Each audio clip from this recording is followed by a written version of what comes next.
9월 29일 수요일 말씀 동무입니다. 에스겔 26장 15절부터 21절 말씀인데 그릇된 안정감의 결말입니다. 두로에 대한 심판의 말씀이 계속되고 있는데 두로가 말씀드린 대로 이 이스라엘 북쪽 그러니까 이제 기중의 변에 섬 위에다가 이제 도시를 이렇게 건설해 놨다고 했잖아요.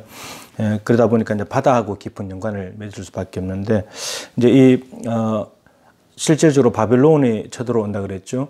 그 바벨론에 의해서 남유다가 예루살렘이 멸망당하는 것을 쟤들이 망해서 우리가 이제 더 좋은 기회가 생겼다. 우리가 이제 더 풍성해지고 소유가 더 많아지겠다. 이제 무역을 독점하겠다 이렇게 했는데 근데 하나님께서 그 바벨론을 불러다가 두로를 심판하는 겁니다. 예. 그렇게 됐을 때 실질적으로 이 너무나 이 섬 위에 지어져 있기 때문에 여러분 육지에서 전쟁한다 그러면 전쟁 무기가 많이 올 수 있잖아요. 그 당시에 그죠? 근데 섬 위에 그 바다에 있는 섬 위에 지어놨기 때문에 이게 이제 바다로 와야 돼요. 배로 와서 공격을 해야 되니까 배만 해도 굉장한데 거기다 전쟁 무기를 싣고 와야 되니까 엄청난 거잖아요. 근데 거기에 와가지고 실제로 바벨론에 13년 동안 포위를 했다고 합니다. 그래서 굉장히 오래 걸린 거죠. 그 정복하기 위해서. 그러다 보니까 두로는 어떤 마음이 들겠습니까? 바벨론이라는 강대국이 예루살렘 쳐들어와서 1년 6개월 정확히 해수로 3년 만에 정복했는데 두로를 13년 동안 포기했으니까 여러분 얼마나 이 마음이 높아졌겠습니까? 우리 여기는 안전해. 누구도 못 건드려. 이런 거죠. 그래서 여기에 보면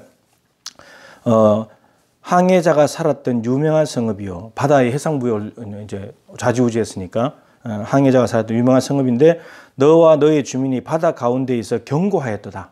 바다 가운데 있기 때문에 누구도 쉽게 침범할 수 없는 그런 견고한 성읍이었다는 거죠. 그러니까 여기에 대해서 안정감을 누리는 겁니다. 우리는 안전해. 누구도 못 건드려. 이 그릇된 안정감. 그걸 믿는 거죠.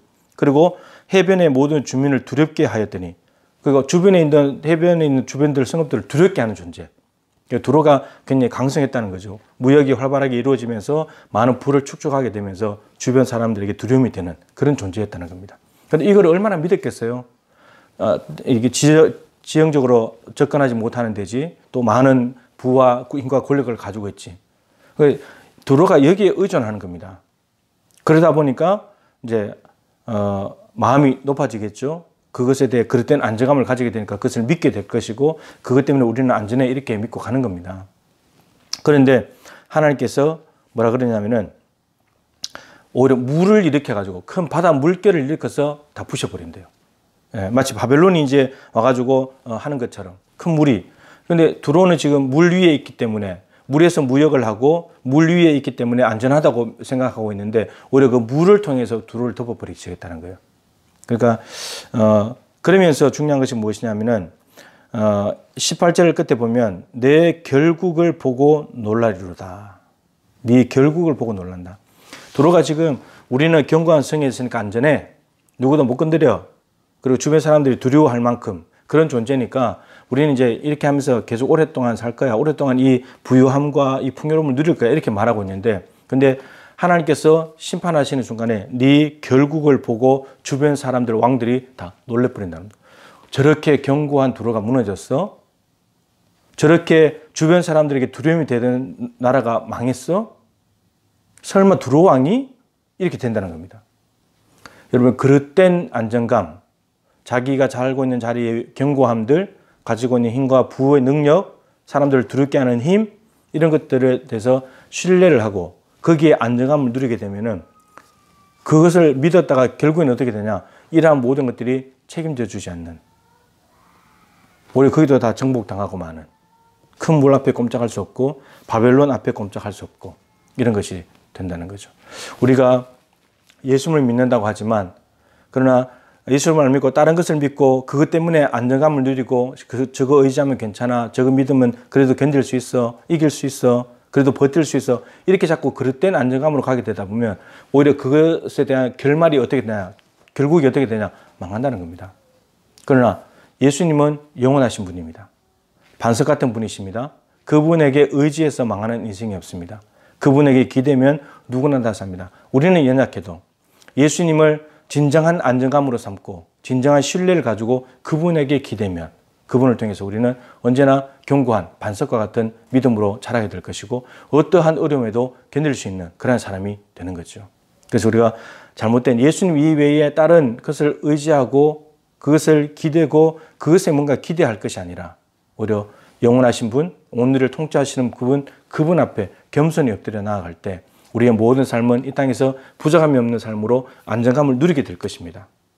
그리고 그래서 주님을 의지하게 되면 우리가 겸손해지기 때문에 망할 수가 없고 다른 것들을 의지하게 되면 그거 믿고 교만하다가 망할 수밖에 없는 거죠. 그래서 우리가 무엇을 붙잡고 어디에다가 우리의 안정감을 둬야 될 것인가, 우리가 주님을 올바르게 선택할 때 주님으로부터 오는 안정감은 말로 다 할 수 없이 우리에게 정말 심리적이고 또 육체적이고 또 영적이고 앞으로 모든 영원한 삶에 대한 든든한 흔들리지 않는 그 무엇도 넘어뜨릴 수 없고 그 무엇도 망하게 할 수 없는 가장 안전한 피난처가 될 줄로 믿습니다. 하나님, 이 땅에 튼튼한 자기가 살고 있는 땅, 자기 도시, 부유한 재물들, 힘을 의지하고 그것에 안정감을 누리고 살아가는 사람들은 결국 망한다고 말합니다. 그것이 삶을 지켜주지 못하고 마지막을 책임져 주지 못한다고 합니다. 그러나 예수 그리스도 정말 반석 되신 그분에게 우리의 삶을 전적으로 맡기고 살아간다면 그분은 우리를 보호할 뿐만 아니고 우리가 흔들리지 않게 하시며 우리의 믿음을 붙잡아 주사 영원한 하나님 나라에 이르게 하실 줄로 믿습니다. 오늘 우리가 어디에 안정감을 두고 무엇을 믿고 살아갈 것인가를 다시 한번 더 결정하게 도와주시고 결정한 대로 우리가 오늘도 흔들리지 않는 믿음의 반석 위에 든든히 서서 결국도 좋은 결말도 하나님의 품에 안기는 그런 결말을 향해서 나아가는 믿음의 성도들 되게 하여 주시옵소서. 예수님의 귀하신 이름으로 기도드립니다. 아멘. 기도하시고 오늘 하루도 승리하시기를 응원합니다.